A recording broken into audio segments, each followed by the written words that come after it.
Well, she is a very familiar face in the WNBA. This week, the Indiana Fever named Marianne Stanley the 7th coach in the franchise's 20-year history. And I'm pleased to welcome her to the show to get her vision for the team. And Marianne, welcome to Indianapolis. Thanks so much. As I mentioned, you are a big name in women's basketball at the collegiate level, won more than 400 games. You come to Indiana from the Washington Mystics, the WNBA champs. You were coach of the year in the WNBA as well.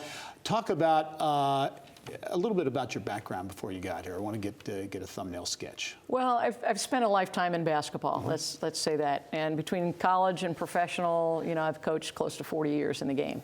So I had an opportunity as a young person to become a head coach when I was 23. And so I've been coaching in one capacity or another all this time. So, it's a passion of mine.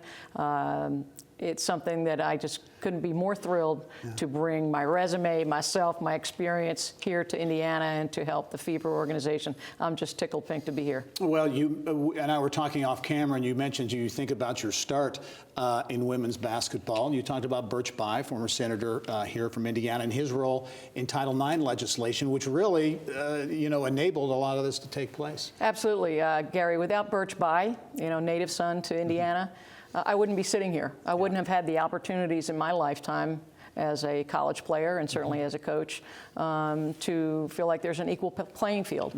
And so I think part of what's important in my coming to Indiana is the respect for the history of the game and the respect for the fact that we owe a debt to all the young ladies in the state of Indiana to provide a team that they can be proud of, one that they can follow with enthusiasm. And so I give a nod to Birch Bayh and all he did to change the landscape for women in sports. There is a lot of enthusiasm and passion behind Fever basketball. The record on the court the last couple of years hasn't been what was wanted, I'm sure.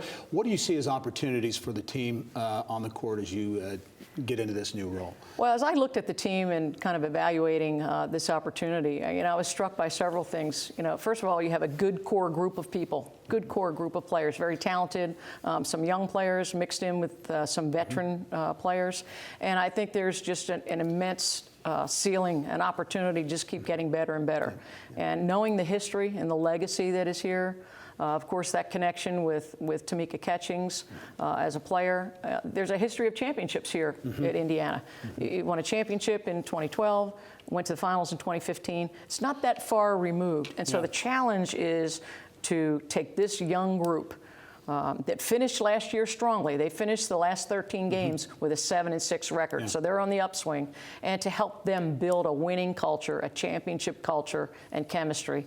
And I couldn't be more thrilled than to be the new head coach. How important is organization? You mentioned Tamika Catchings. She's expanding her role to become GM of the Fever. Allison Barber, the CEO. How important is that organizational structure to success? Well, it was vital to my coming here. When I came to Indiana, from afar, I've always had a tremendous respect for the organization and what I thought was here.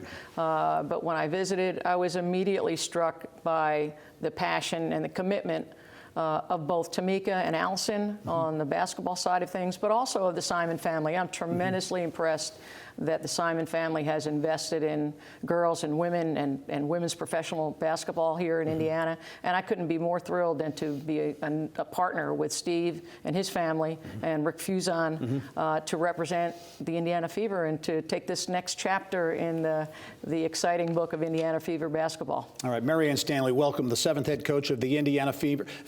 Welcome to Indianapolis. The Fever, by the way, will be playing at Hinkle Fieldhouse for the next 3 years. December 11th, right? An event coming up? That's right. December 11th, Hinkle Fieldhouse. Catch that. Marianne, thanks, and welcome to Indianapolis. Thank you, Gary. And as we wrap up this week, a reminder to subscribe to the Inside Indiana Business television podcast, a condensed version of the show, perfect for the ride to work, the airport, or perhaps that grind on the treadmill. The IIB podcast is free. Just search for Inside Indiana Business at your podcast page or follow the links on our social media pages and website.